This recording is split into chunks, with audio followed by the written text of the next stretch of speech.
नमस्ते संदीप अण्णा भोंडवे, तुमचं मध्ये स्वागत आहे. अ, नमस्ते. काल महाराष्ट्र केसरीची स्पर्धा नगरमध्ये पार पडली, अहिल्यानगरमध्ये पार पडली. तुम्ही त्या ठिकाणी उपस्थित होता. आता सोशल मीडियावर असं सुरू आहे की शिवराज राक्षे या पैलवानाला चुकीच्या पद्धतीनं बाद दिलं गेलं आहे, त्यासाठीचा व्हिडिओ फिरतो आहे. तर तुम्ही त्या ठिकाणी प्रत्यक्षात काय पाहिलं? त्याच्यामध्ये ज्यावेळेस शिवरायाची आणि पृथ्वीराजची कुस्ती झाली त्यावेळेस पृथ्वीराज शिवरायाला ढाक मारली. हं. ढाक मारल्यानंतर मधल्या मॅच वरील पंचांनी साईड पंचाकडे कुस्ती मागितली आणि मॅच चेअरमनकडे कुस्ती मागितली आणि दोघांनी संमती दिल्यानंतर कुस्तीचा अंतिम निर्णय झाला. परंतु हा निर्णय शिवरायाला मान्य नव्हता, म्हणून शिवरायाने त्याला चॅलेंज केलं. परंतु जागतिक कुस्ती संघटनेच्या आर्टिकल 31 प्रमाणे जर एखादी कुस्ती चितपट झाली असेल आणि त्या चितपटीला तिन्ही पंचांची मान्यता असेल तर ते चॅलेंज स्वीकारलं जात नाही.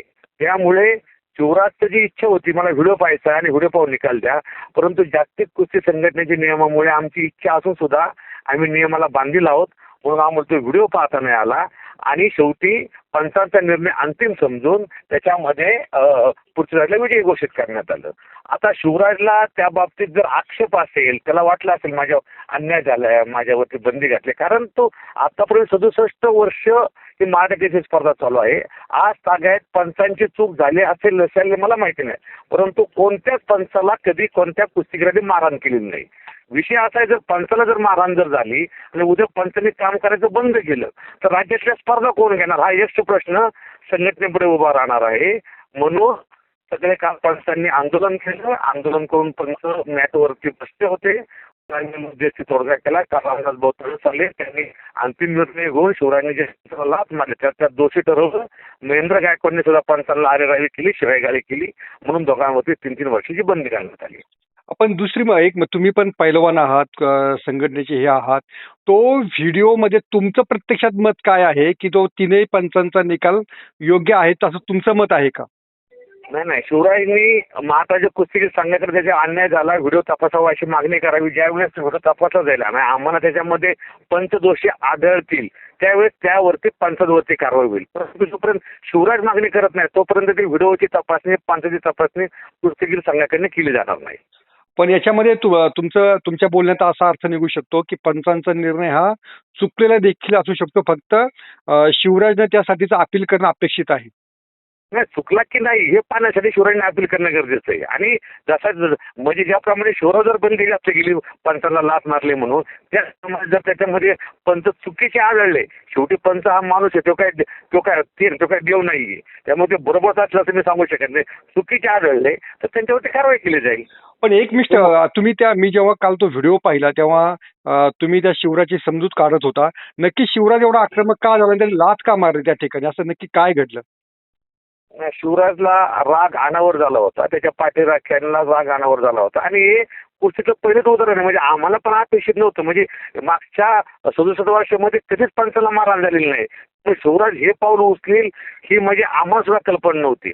त्यामुळे आम्ही सगळे स्तब्ध झालो ते पाहून सगळं. अच्छा. पण आता मी पाहतो आहे की सिकंदर शेख बाबत पण असाच निर्णय वादग्रस्त ठरलेला होता आणि आत्ताचा शिवराज बद्दलचा पण निर्णय वादग्रस्त ठरतो आहे. तर नक्की पंचांची गुणवत्ता महाराष्ट्र केसरीच्या काय पैलवान निवडण्यासाठी नाही का, असा प्रश्न त्यामुळे उपस्थित होतो. असे वादग्रस्त निर्णय का होत आहेत? नाही, परंतु हे वादग्रस्त निर्णय होत असताना ते आरोप करतात की आमच्यावर जाणून बुजून अन्याय केला जातो. तर मला सांगायचे 2022-23 ला महाराष्ट्र कुस्तीगीर संघाच्या वतीने शिवराज महाराष्ट्र केसरी झाला. त्यानंतर 23-24 ला सिकंदर शेख महाराष्ट्र केसरी झाला. म्हणजे ते जर महाराष्ट्र केसरी झाले असतील तर त्याचा अन्याय करायचा संबंध काय आहे कोणाचा? तुमचं नंतर दुसरा आक्षेप आहे की पंच शिक्षक आहेत का? तर त्या स्पर्धेमध्ये काल 950 कुस्त्या झाल्या. 950 कुस्त्यामध्ये त्याच्या सगळ्या कुस्त्यामध्ये पंच चांगलं काम करतात नाही, आणि एकाच कुस्ती कसं म्हणू शकते पंचाला काम जमत नाही. अच्छा.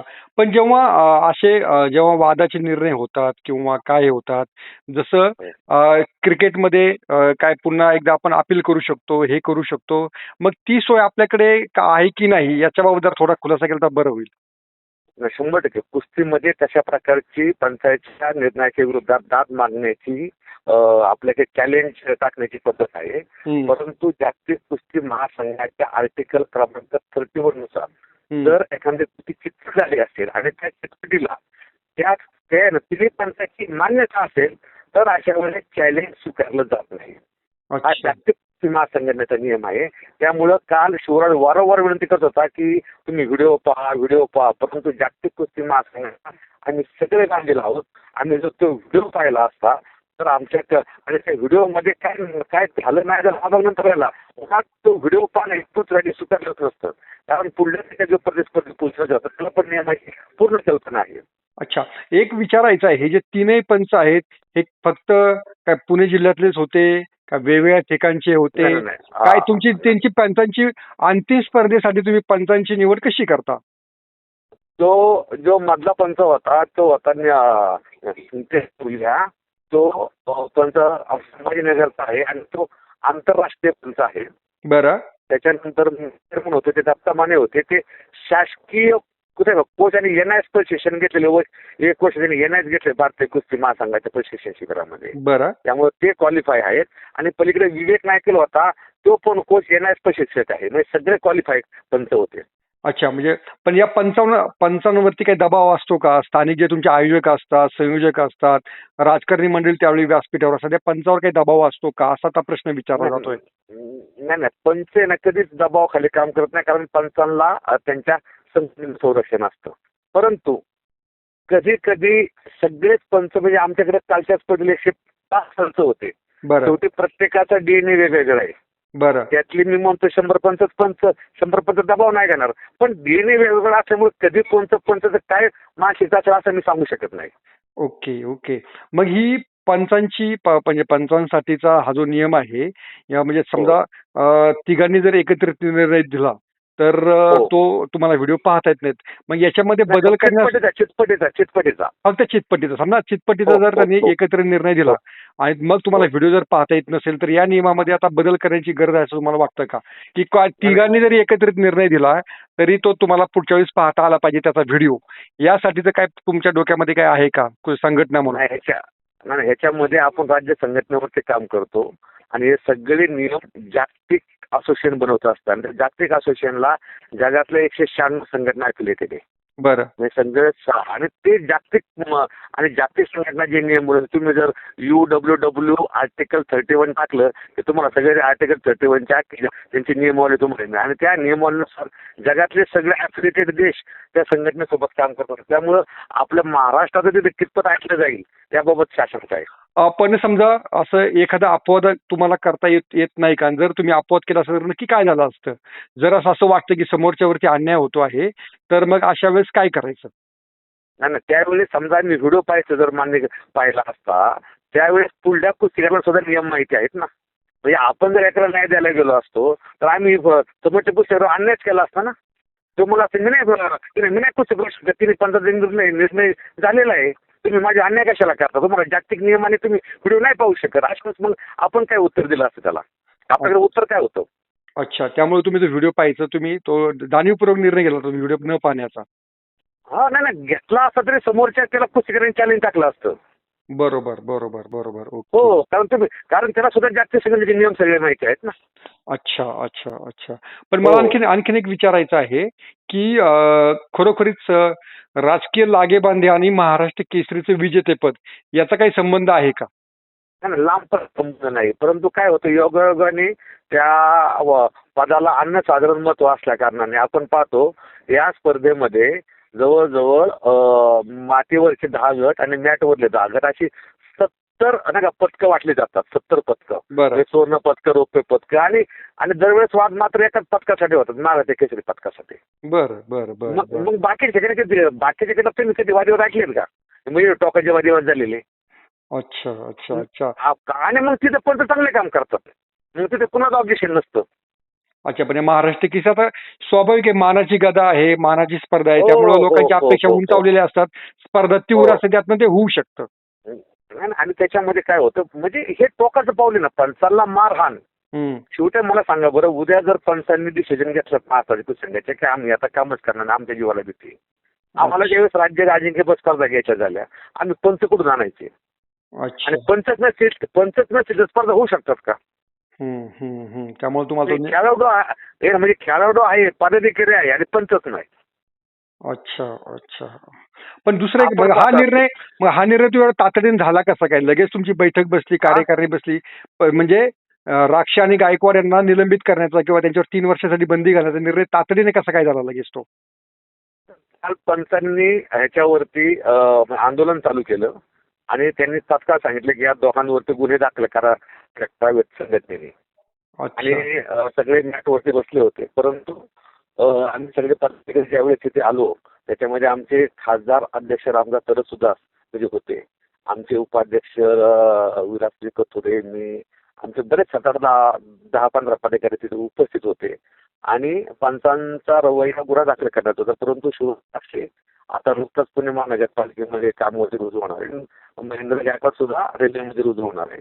शेवटी आम्ही पदाधिकाऱ्यांनी पंचायती समजूत घातली आणि एकत्रित बसण्याचा निर्णय घेतला की भांडणं आता आहे ना, ही भांडणं तात्पुरती जर गुन्हे दाखल झाले तर त्यांचं आयुष्य करिअर संपेल, त्यांना नोकरीपासून वंचित राहावं लागेल जोपर्यंत निर्णय लागत नाही ऐकता.